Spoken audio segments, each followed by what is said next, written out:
So I want to go through some of the sound that John Lynch also gave us from the scouting combine, or at least prior to, as he's getting set to, of course, figure out who the 49ers are going to take. And they do have a decent amount of draft picks, too, despite not having a first or a second round pick. A lot of thirds, a lot of fifths, later picks that we can dig into, of course, as we move forward in the offseason.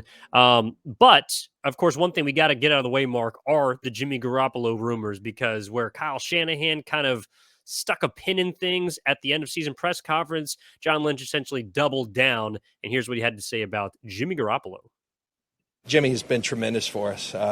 In our first year, at the end of the year, we do a trade, and Jimmy comes in, lights it up, and a lot of people want to talk about what we didn't accomplish with him. What I know is we won a lot of football games with Jimmy. We admire his toughness. We admire the teammate that he was. So I know everyone wants to talk about some discourse and all that, but I think I do believe that it's probably run its course. But I think we leave with nothing but fond memories for Jimmy, and Jimmy's going to go play good football for someone. Yes, he is, because he's also going to get paid. I think he's the third best quarterback on the free agency market right now. I'm curious, though, Mark. Look, first of all, night. Jimmy Garoppolo's gone. John Lynch told us about as clear as day as he can. But I personally believe, and not just because of the slip from the eye to the we and John Lynch there, but I kind of think it's more Jimmy Garoppolo saying bye to the 49ers than it is the Niners saying goodbye to Jimmy. Ooh, you might be right there. I do think there's a little bit of a fracture in the relationship. And I remember way back to, what was it, week 3, when the Niners lost that embarrassing Sunday night game in Denver. And there was all that lip reading gate. Do you remember that? Where supposedly Jimmy Garoppolo said, like, your plays suck, man, or whatever about Kyle Shanahan. And I remember writing that off. Like, even if he said it, it's not a big deal. It's not going to affect their ability to try to win games. But I do think there's probably a little bit of a fracture of the relationship. I know there was that report after the NFC Championship game that the Niners were hoping Jimmy Garoppolo would be ready and willing to suit up for the NFC title game in case Brock Purdy got hurt. You all know the rest of the story. He did get hurt, and Josh Johnson also got hurt, and then the Niners got demolished by the Eagles in that game. What happens if Jimmy Garoppolo is available? So maybe the Niners are putting a little bit of pressure on Jimmy Garoppolo. If I was Jimmy Garoppolo, there's no way I'm suiting up for that game. I'm not risking anything when I feel like I'm probably going to get a pretty penny on the free agent market this offseason. So I think there's a little bit of butting heads going on there. But I kind of get the sense throughout this offseason, Evan, we're going to have Kyle Shanahan or John Lynch come out and talk, whether it's at, OTAs or rookie minicamp or pre-draft, post-draft. Jimmy Garoppolo will be a point of question for these two guys, and they will address it the way that Shanahan addressed it at the end of season presser, the way John Lynch addressed it this week. They will address it by shutting any rumors down.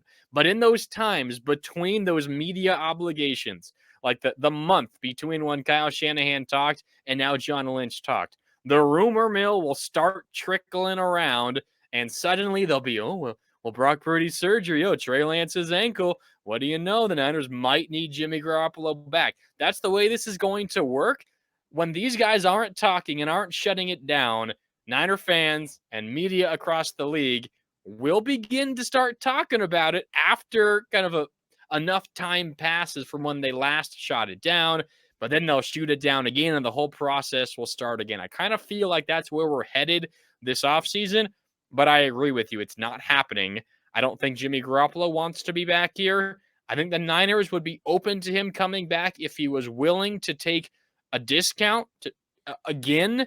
But I think Jimmy Garoppolo is ready to move on. Whether or not it's greener pastures elsewhere is still to be determined. But I do not think he is eager at all to come back again for the 49ers. Tom Brady has a better chance of playing quarterback for the 49ers than Jimmy Garoppolo does. That is what I believe. And the greener pastures you talk about may or may not be resembling the New York Jets, but that's neither here nor there, because Jimmy Garoppolo probably felt like he just got the short end of the stick here during his time. I mean, let's just go down the list of things you got to gripe about. outside of course, $150-ish million. That's going to calm some of these issues. But you get none of the credit and all the blame for losing the big game, and none of the credit, of course, for winning any of the regular season games. You get at least tempted a dangled carrot of being traded last off season, then they can't find a place for you to go that's worth anything to take anything back. Then you have some sort of, restructuring of your deal. You're willing to go out and restructure things to help out the 49ers who bring you back in. And again, I still do think that Jimmy Garoppolo thought that he could beat out Trey Lance for the starting job, even if that wasn't going to happen. Regardless, Jimmy Garoppolo plays hardball and then gives in, and then still, you're talking about, if you want to look at the lip reading of the Denver Broncos game, your plays suck. Guys supposedly love him in the locker room, but then, I don't know. There's just a fracturing there that I think cannot be overstated. And it's more to me with Jimmy Garoppolo having an issue with how he was treated during his time, considering the fact he was continued to be a consummate professional. All right. The other thing, Mark, that John Lynch talked about, of course, was Trey Lance. And I know that we talked about them looking to find a quarterback, and they're going to be active on the market or active in the draft process. But here's what John Lynch had to say about Trey Lance and what he needs to do in order to potentially become a future QB1. I think his biggest thing, we just got to find a way. And I've had a lot of conversations with Trey. Early in my career, struggled to stay healthy. And I hit an 8-year stretch where I didn't miss a snap. So sometimes you just got to go through that, the rough patches, and he's got to play, and that's the biggest challenge. We got a team that's ready to go now. He's got to get out there and play. Brock got that opportunity this year. He grabbed it. He did great things.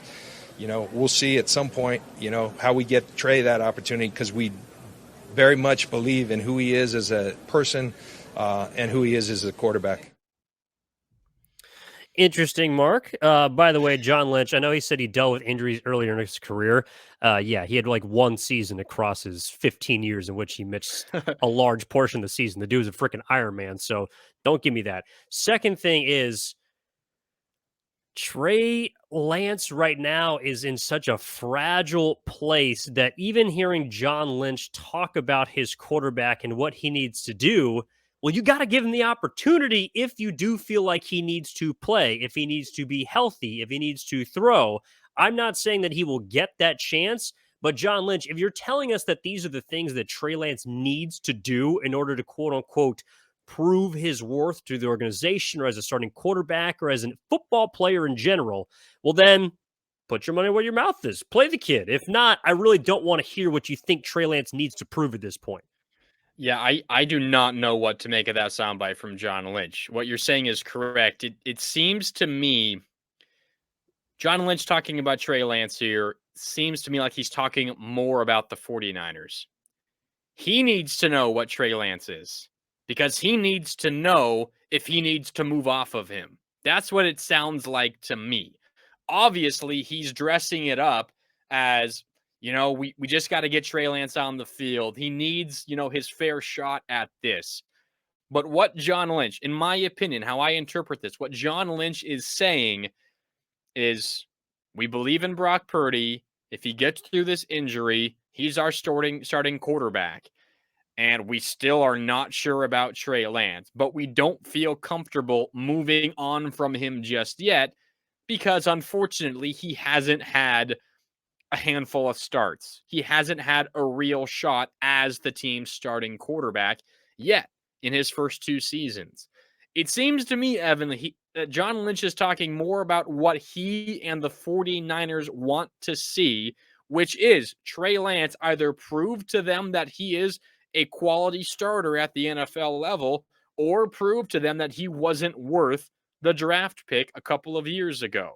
And then once they figure that out, whether it's good news or bad news, at least they can move on. But at this moment, they're kind of stuck in this limbo where they're not sure what they got, but they also don't want to sell the lottery ticket off yet because they haven't checked the numbers and seen if it's the winning ticket. They're stuck in this middle ground where they're uncomfortable moving off from him, but they also still aren't sure if he's good enough to help them win games and if he's better than Brock Purdy. That's what this sounds like to me, Evan. It's John Lynch talking through his own logic, hoping that Trey Lance has an opportunity to play some games this year, because otherwise they're going to have to make a decision, perhaps without even knowing who he even is as a player. Yeah, and look, John Lynch has been a player at the highest level. He's in Canton, Ohio. Like, he's got a gold jacket. John Lynch is in the business of winning. And so if Trey Lance is not going to help this team win, and he doesn't know that he can help the 49ers win, then whether it's not re-signing him, whether it's a potential trade in the near future, or if if they try and finagle something with his deal and then move off him at the end of this year, perhaps at midseason. Who knows? But John Lynch right now is kind of grasping for air, in my opinion, when it comes to Trey Lance, because, of course, the other part that he mentions is Brock Purdy, who got his opportunity. And what did he do? He won games. So John Lynch is not in the business of picking favorites. It's not that he likes Trey Lance or dislikes Trey Lance or vice versa for Brock Purdy. He wants the guy that is going to get him W's, and the only guy that's shown that so far because of injury or opportunity or play or talent or otherwise has been Brock Purdy. And so right now, what I hear from that soundbite and what I hear from a lot of John Lynch's kind of messaging concerning the quarterback room is, I don't give a damn who is our quarterback, but right now there is only one in our room who happens to be injured that has showed us that he can do what we need, which is help us win football games. Yeah, and then to your point, what you said earlier, I am not sure that the 49ers are willing to give Trey Lance that opportunity unless they are pressed into it, unless they are forced to do it. You get the sense if Brock Purdy is ready to go by week 1, Brock Purdy will start. And the only way Trey Lance gets anything more than mop-up duty this coming season is if there are injuries. And who knows? Again, like we talked about earlier at the start of the episode, maybe they go out and get a more proven veteran who maybe plays over Trey Lance in the situation that Brock Purdy is injured. Like, that is still a possibility as well. So while everything that John Lynch is saying is correct, Evan, in my opinion, their actions might not back up their words here. That's kind of the sense you get, that he wants to know what Trey Lance is, and Trey Lance deserves the opportunity. And the Niners, frankly, deserve to find out who Trey Lance is, but I'm not sure they're willing to risk potentially winning games just to figure out who he is. No, I mean, right now you can't afford to do that. Again, it's a situation where you have a win now team and you don't have a win now quarterback so far from what we've seen in Trey Lance. And that's just the reality of the situation. And so you don't really have time to kind of figure out what you got and what you don't got. And it's a really tough spot, I think, for both sides. But the fact of the matter is the 49ers have some decisions to make there, and they're going to have to do it pretty soon.